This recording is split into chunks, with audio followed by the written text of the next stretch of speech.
नमस्कार दोस्तों, पाथफाइंडर पर आप सभी का स्वागत। दोस्तों 2018 का जम्मू में कठुआ का रेप और मर्डर केस, एक 8 साल की बच्ची के साथ ये हीनियस क्राइम हुआ था। इस केस में हाल ही में सुप्रीम कोर्ट ने कहा है कि जो एक आरोपी माइनर था, उसको भी अब अडल्ट की तरह ही ट्रीट किया जाएगा।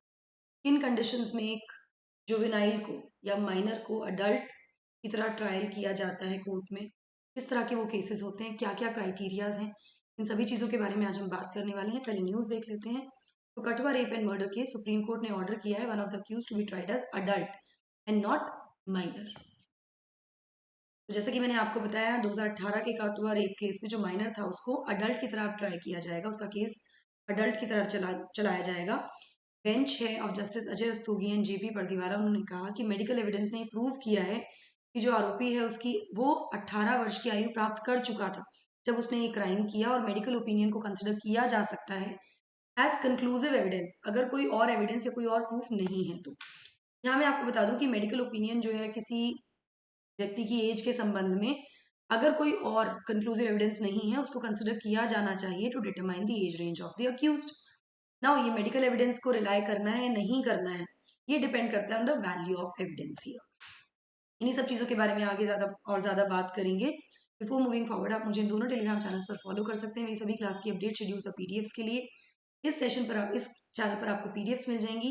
अनअकैडमी ऐप पर आप मुझे फॉलो कर सकते हैं दोस्तों मेरी सभी स्पेशल क्लासेस और प्लस कोर्सेज के लिए।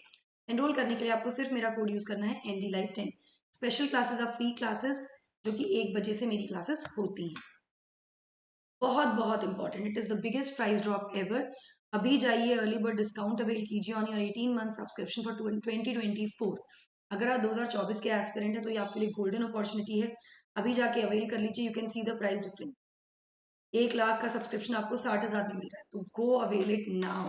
कोड यूज करना है एनडी लाइव 10। ये अर्ली बर्ड डिस्काउंट है, बहुत जल्दी खत्म हो सकता है, तो बिल्कुल वेट मत कीजिए, अभी जाकर अवेल कर लीजिए। चलिए, तो जुवेनाइल जस्टिस बोर्ड जो है कठुआ का जम्मू में, उसने इनिशिएट किया था trial regarding the same case, जिसमें एक जो अक्यूज है, एक आरोपी है, वो माइनर था। ठीक है, लेकिन क्राइम ब्रांच ने कहा कि वो अभी तैयार नहीं है इस केस में आगे प्रोसीड करने के लिए, क्योंकि जो एक अक्यूज है जिसको माइनर कहा जा रहा है वो भी डिसाइड नहीं हुआ है उसका स्टेटस कि वो माइनर है कि अडल्ट होगा। क्राइम ब्रांच ने कहा कि पुलिस ने हाई कोर्ट को भी अप्रोच किया challenging the order of chief judicial magistrate.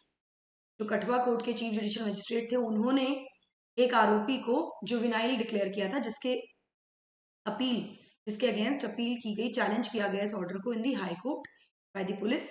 15 जुलाई 2019 को स्पेशल पब्लिक प्रोसिक्यूटर ने इन्फॉर्म किया बोर्ड को कि हाई कोर्ट को अभी तक ये डिसीजन देना बाकी है, मतलब the decision was pending, the verdict was pending on the branches plea जो चैलेंज करने के लिए गई थी। ठीक है, जो कि ये कहते हैं कि अक्यूज मतलब अगेंस्ट दी कोर्ट्स वर्डिक्ट, जिसमें कहा था कि वो माइनर है।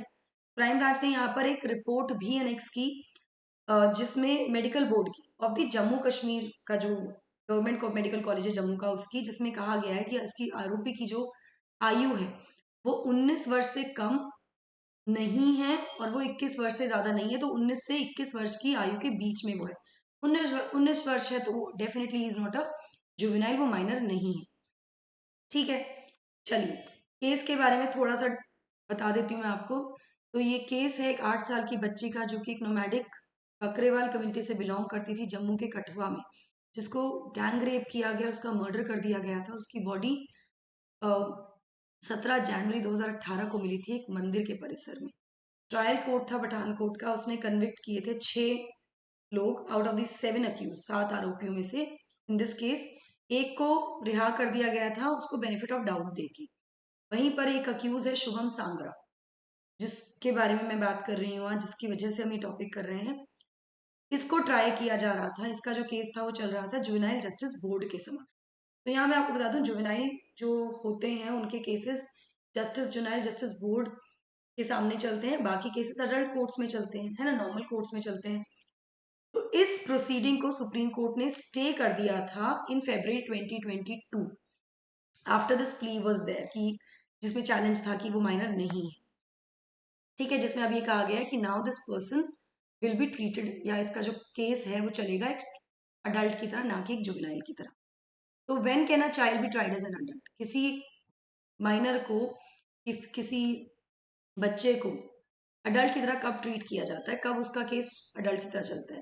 तो as per section 15 of the juvenile justice act 3 criterias हैं जिनको जुवेनाइल जस्टिस बोर्ड, जो भी डिस्ट्रिक्ट का जस्टिस बोर्ड है, उसको ध्यान में रखने चाहिए। 3 क्राइटेरियाज कोई भी असेसमेंट करने से पहले कि भाई ये जो आरोपी है इसको एक अडल्ट की तरह ट्रीट करना है या फिर इसको जुवेनाइल जस्टिस सिस्टम में ट्रीट करना है, जो कि प्रिस्क्राइब, और स्पेशली उन केसेस में जहां पे मैक्सिमम टर्म 3 साल का है स्पेशल।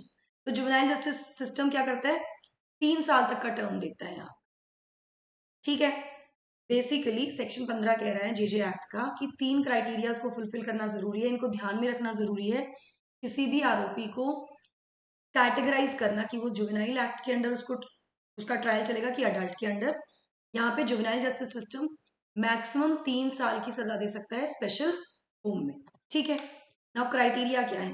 पहला क्राइटेरिया है क्या जो बच्चा है उसकी मेंटल और फिजिकल कैपेसिटी है वो क्राइम करने की, कमिट करने की, क्या वो ऐसा अपराध कर सकता है फिजिकली और मेंटली, क्या वो केपेबल है, पहली चीज। दूसरा क्राइटेरिया, क्या the minor the child has the ability to understand its consequences, क्या उसको पता है कि इसके कॉन्सिक्वेंसेस क्या होंगे, circumstances in which the offence was committed. ठीक है, तीसरा, if the board finds that the child can be tried as an adult, अगर बोर्ड को, तीसरा है सर्कमस्टांसेस, सॉरी, किन सर्कमस्टांसेस में क्राइम किया गया।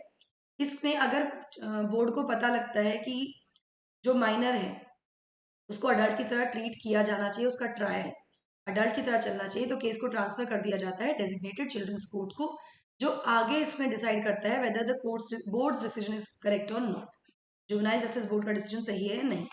ठीक है, यहाँ पे मैं थोड़ा सा आपको इस एक्ट के बारे में बता दूं। तो जुवेनाइल जस्टिस एक्ट ऑफ 2000 की एक्ट, इसको अमेंड किया गया था 2015 में, जिसमें प्रावधान ऐड किए गए थे जिसके अनुरूप, जिसके अंतर्गत children in conflict with law, CCL, allow किया गया था ऐसे बच्चों को अडल्ट की तरह इनका ट्रायल चलेगा अंडर सर्टन सर्कमस्टांसेस। ये प्रावधान अमेंड करके ऐड कर दिया था। एक्ट जो है डिफाइन करती है किसी बच्चे को as someone who is under the age of 18, जो 18 साल से कम उम्र का है। लेकिन CCL के लिए जो एज है on the date of the offence is the basis, जिस दिन ये जिस दिन कोई क्राइम होता है उस दिन उस बच्चे की क्या आयु है, ये डिसाइड करती है वेदर ही और शी और चाइल्ड और एन अडल्ट। ठीक है, इन सब CCL के अंडर जो प्रावधान ऐड किया गया। जो अमेंडेड एक्ट है वो डिस्टिंग्विश करती है बच्चों को in the age group of 16 to 18 years as a category.